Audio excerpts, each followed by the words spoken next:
Okay, so let's dive in here. We're looking at Cuban baseball today. Right. This amazing dynasty, really. Decades of dominance. Yeah, like over half a century they were just on top.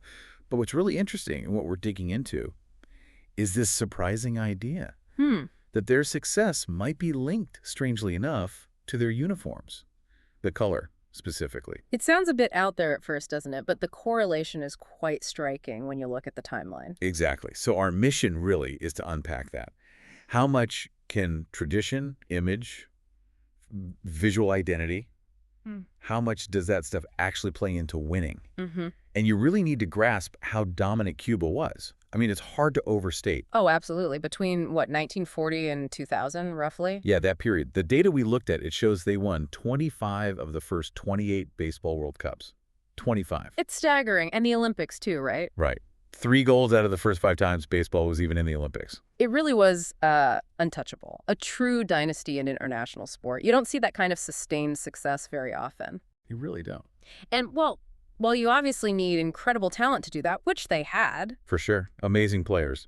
The argument we're exploring is that their image, their look, was kind of inseparable from that success. You mean the uniform? Exactly. That very distinctive uniform. It wasn't just clothing. It was like a statement. Okay. Describe it for us, because it really was unique. It absolutely was. We're talking head-to-toe red, bright red. Everything red. Pants, jersey. Pretty much. A really bold, monochromatic look. It just screamed intensity. Which is so different from, the usual baseball look, especially back then. Completely different. Think about North American teams, even other international teams. It was mostly white pants, maybe gray on the road, pinstripes. Much more conservative. Yeah, much quieter visually. The Cuban red was just, bam, in your face. Aggressive, yeah. Visually overwhelming, almost. And this is where it gets interesting. Beyond just aesthetics? You mean the psychological side? Precisely. The sources we looked at suggest this uniform gave them, a massive psychological edge. How so? Like intimidating the other team? Partly, yeah. There's actually research on color psychology suggesting red can increase perceptions of, speed and aggression. Interesting. So imagine you're playing against Cuba. You already know they're probably the best team in the world. Right, you're already maybe a bit intimidated. And then they walk out looking like this unified, powerful block of red. It apparently magnified that effect. So the uniform made great players look even bigger. Yeah. Scarier. Arguably, yes. It sort of transformed them into these, psychological giants before a ball was even thrown. It was part of their aura, their brand of invincibility. Wow. Okay, so that was the look for decades. Yeah. But then it changed. It did. More recently, maybe, 10, 15 years ago? Somewhere around then. Yeah, the sources point to roughly that time frame. They started altering that iconic look.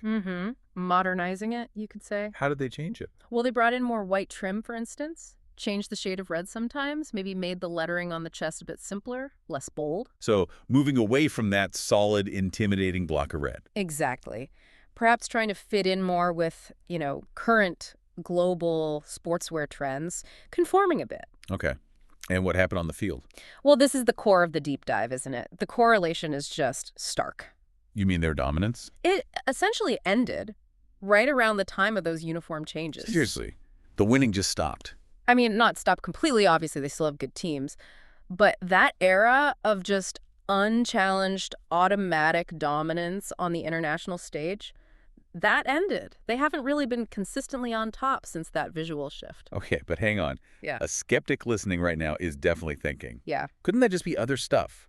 Like maybe players leaving Cuba, political situations affecting funding. Maybe other countries just got better at baseball. Oh, absolutely. And that's a crucial point. You can't isolate one factor completely, right? Those other elements are definitely part of the bigger picture.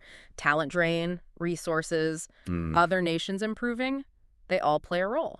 So why focus on the uniform then? Because the uniform change represents something more than just fabric and color. It's a very visible break from a powerful established tradition. Ah, okay. So it's symbolic. Highly symbolic, yes. It's like shedding a piece of your identity, your history. That red uniform was Cuban baseball dominance for generations. And changing it maybe sent a signal? The sources suggest it might have.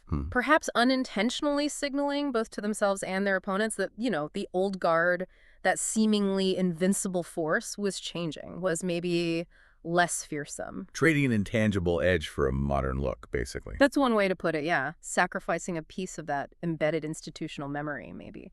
So what does this tell you, the listener, about how important team history and identity really are? We often think brands need to constantly update, stay fresh.